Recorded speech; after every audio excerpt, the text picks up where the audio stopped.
entertainment responsible for perpetuating a rape culture?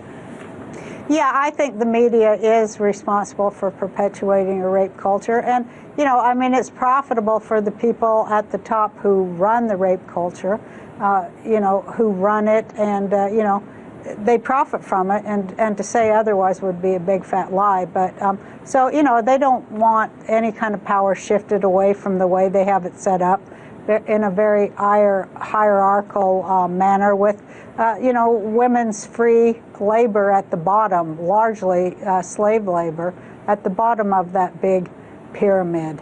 You've been a Hollywood insider for so long, yet you've been vocal for so long. I mean, how challenging is it to see your colleagues across Hollywood lacking for the Obama administration when they have so much power and influence that they could single-handedly shape the dialogue when so many people are watching them? Well, I think that, you know, this is a culture of fear, and nobody's more afraid than people in Hollywood.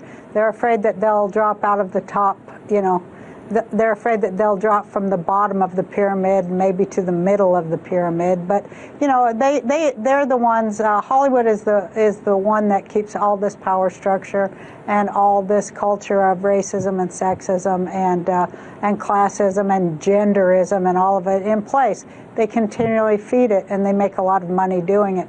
And they do it at the behest of their masters who run everything. So, you know, they're not going to get brave enough to do that. I mean, I think that there aren't many of us who are brave enough to do that. And I'm just, you know, I'm lucky that I can do it, and I feel that I do it on behalf of many people in Hollywood too.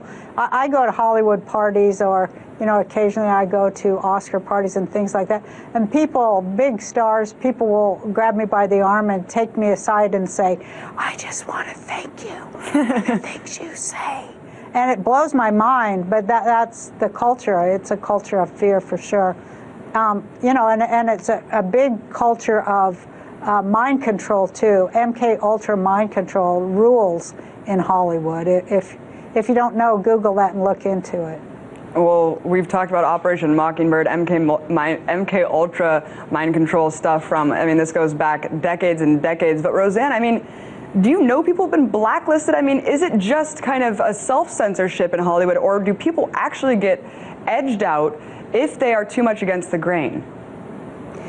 Yeah, it's self-censorship after a while, but it's not just a crazy self-censorship. It's self-censorship because there's actually a danger that you will never work again.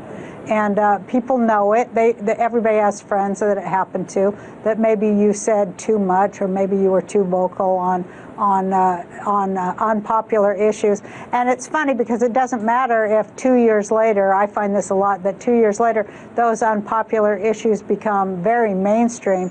They still don't forgive the first person who does it. And that's kind of been my story there. When you're first, you're you know, going to be vilified, despite the fact that 2 years later everybody's saying what you said. You're still going to be vilified because you dared.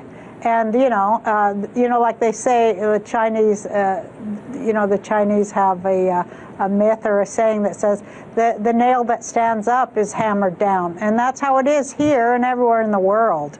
Right. You know, you don't really want to put yourself at odds with people who decide your future and pay, you know, for your work. But sometimes you have to. And I was very lucky that I had a successful show that made me a lot of money, and so that I can do that. And I feel that I owe that to the people I came from, to say those things that maybe they can't say because they're afraid they'll be fired, or they're afraid even that they'll be put in jail or whatever. I'm going to do it because why not?